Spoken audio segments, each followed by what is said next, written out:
The Rainy Day by Tony Bradman and illustrated by John Stewart.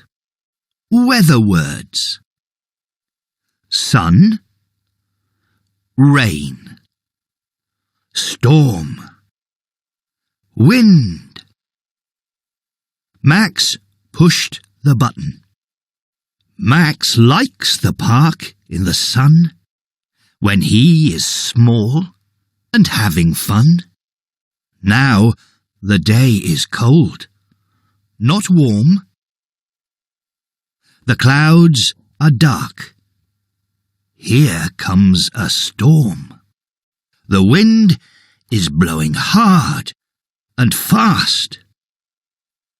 Tiny Max goes flying past. The sky is dark. Big raindrops fall. Max thinks this is no fun at all. He finds a hole.